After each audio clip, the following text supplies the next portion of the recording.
I'm Becky Lyons. Welcome to Jesus Speaks in the Book of Mormon and in Dreams. Today we are reading from Mosiah chapter 22 in the Book of Mormon. Plans are made for the people to escape from Lamanite bondage. The Lamanites are made drunk. The people escape, return to Zarahemla, and become subject to King Mosiah, about 121 to 120 BC. And now it came to pass that Ammon and King Limhi began to consult with the people about how they should deliver themselves out of bondage. And even they did cause that all the people should gather themselves together, and this they did that they might have the voice of the people concerning the matter. And it came to pass that they could find no way to deliver themselves out of bondage, except it were to take their women and their children and their flocks and their herds and their tents and depart into the wilderness. For the Lamanites being so numerous, it was impossible for the people of Limhi to contend with them, thinking to deliver themselves out of bondage by the sword. So the only way they could deliver themselves from bondage to the Lamanites, because there were so many Lamanites, was just to leave, because they knew if they went up to battle against them, they would all be killed, just like all the other times they tried to battle them and lost a bunch of their husbands and fathers. And then Limhi, so it was impossible for the people of Limhi to contend with them, thinking to deliver themselves out of bondage by the sword. And it came to pass that Gideon went forth and stood before the king. Now, O king, so this is Gideon speaking to the king. Now, O king, thou hast hitherto hearkened unto my words many times when we have been contending with our brethren the Lamanites. And now, O king, if thou hast not found me to be an unprofitable servant, or if thou hast hitherto listened to my words in any degree, and if they have been of service to thee, even so I desire that thou wouldst listen to my words at this time. And I will be thy servant, and deliver this people out of bondage. And the king granted unto him that he might speak. And Gideon said unto the king, Behold, the back pass. Through the back wall on the back side of the city, the Lamanites, or the guards of the Lamanites, by night are drunken. Therefore let us send a proclamation among all the people that they gather themselves together with their flocks and herds, that they may drive them into the wilderness by night. And I will go according to thy command, and pay the last tribute of wine to the Lamanites, that they will be drunken, and will pass through the secret pass on the left of their camp, and that they are drunken and asleep.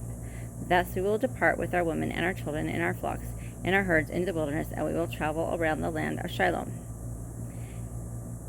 And it came to pass that the king hearkened unto the words of Gideon. So Gideon had a really good plan.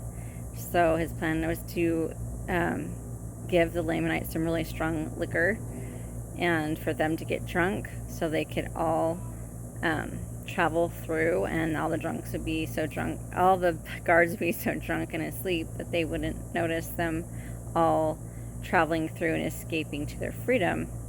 And I'm sure they prayed and asked Heavenly Father to help as well. And verse 8, Thus we will depart with our women and our children and our flocks with our herds into the wilderness, and we will travel all around to the land of Shiloh.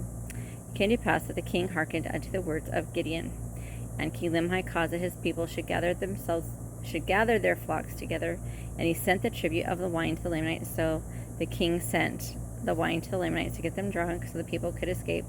He also sent more wine as a present unto them, and they did freely drink of the wine which the king Limhi did send unto them.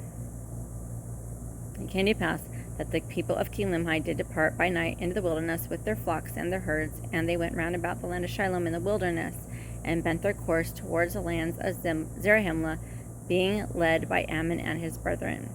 And they had taken all of their precious things. They had taken all of their gold and silver and their precious things, which they could carry, and also their provisions with them into the wilderness, and they pursued their journey. And after being many days in the wilderness, they arrived in the land of Zarahemla, and joined Mosiah's people, and became his subjects. And it came to pass that Mosiah received them with joy, and also the records which had been found by the people of Limhi. And now it came to pass that when the Lamanites had found that the people of Limhi had departed out of the land by night, they sent an army into the wilderness to pursue them. So the Lamanites found out that they had escaped when they were drunk. They got really angry, and then the Lamanites sent an army to go get them and bring them back into bondage. And after they had pursued them for 2 days, they could no longer follow their tracks. They were lost in the wilderness. So anyway, the Lamanites' army went to pursue them and chase them down to bring the Nephites back into bondage. but they couldn't follow the tracks. The tracks were gone. I'm sure God played a huge part in removing those tracks, and completely was a gift from God. And then the Nephites were lost in the wilderness, and the army could not find them, so thank goodness. So that was an awesome chapter. And so what do we learn from that chapter? Well, God expects us to come up with a game plan and pray about it, and then we need to ask God for help. And if we're ever in bondage to the Lamanites, send them some alcohol and let them get drunk so we can escape bondage. How can we apply that in our lives to escape bondage? All right, well, I'll see you in the next chapter.